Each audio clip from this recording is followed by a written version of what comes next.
I want to thank the chairman. I want to thank both of you for your service and your willingness to serve in such important positions for our country. There's been a lot of discussion today about the Toma VA situation, and I was very interested to hear you say, Ms. Lerner, that we need to hold managers in the VA more accountable for their actions.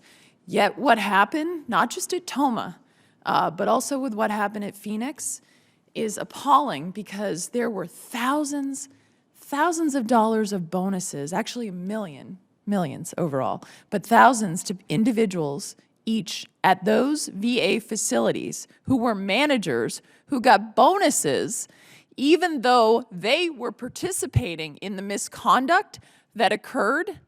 And this body here in HISGAC, Senator McCaskill and I introduced a bill to claw back those bonuses and to deal with this going forward.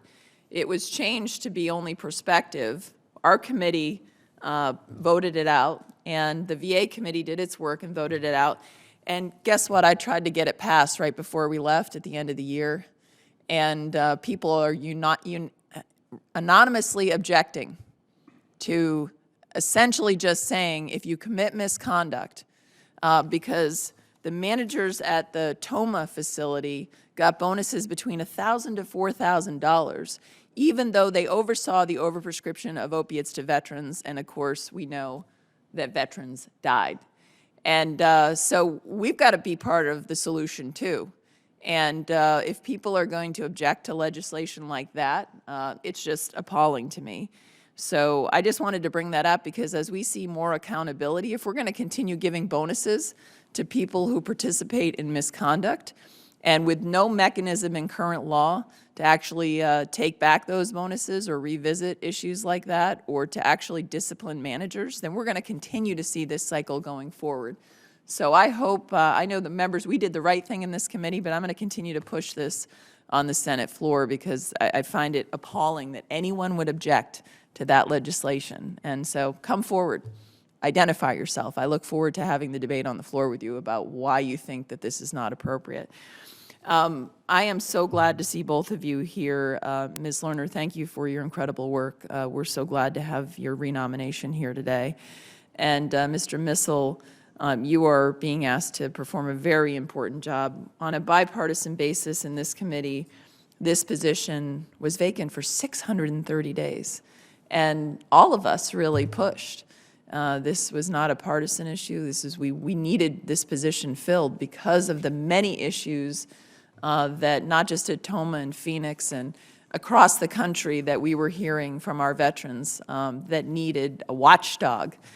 So I am so glad to see you here today, and you have such an important job working with Ms. Lerner and really having accountability in the VA. Our veterans deserve that, and we need to do it, and you have such an important job.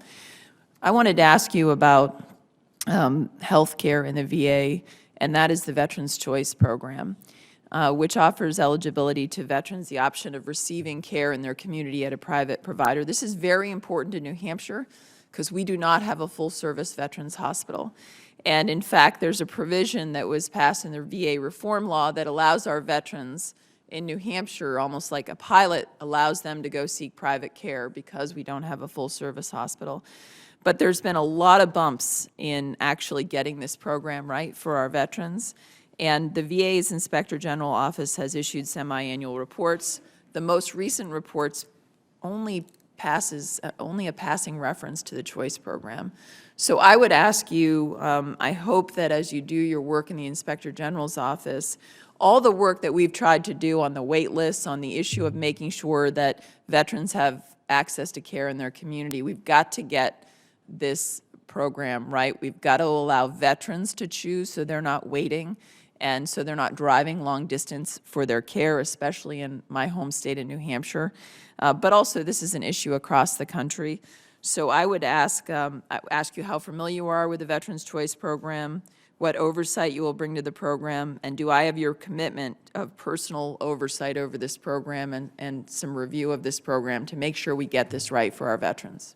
Senator, I'm generally aware of the program. I know it's a relatively new program that was implemented to fill a real need out there. I don't know what oversight the OIG's office is doing right now, but you do have my commitment to look into it because I do recognize how important it is. And as a new program, there's a possibility there could be issues, and you want to address those issues before they become larger issues.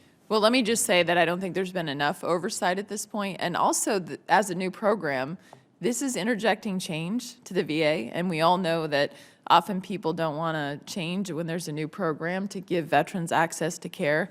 So I would ask you to make sure that we also deal with the issue of this type of change coming with the agency and focus on the oversight of getting it right for our veterans, because Congress, we support this program. It's important for our veterans to have the choice for their care and to have the access so that they never have to wait and that they don't have to drive long distances to get the care that they've earned defending this nation. I will do so, Senator. All right. Thank you both. Appreciate it. Thanks, Senator Ayotte. And just to underscore the point, bumps is being kind. There's a veteran in Wisconsin who had pancreatic cancer, and they're forcing him to drive more than 100 miles to get treatment in Milwaukee, where, again, it could have gone to Marshfield. Yeah, it's crazy. It is. It's crazy. And this is, our veterans should not have to drive. They should be able to decide, and we owe it to them to get this right.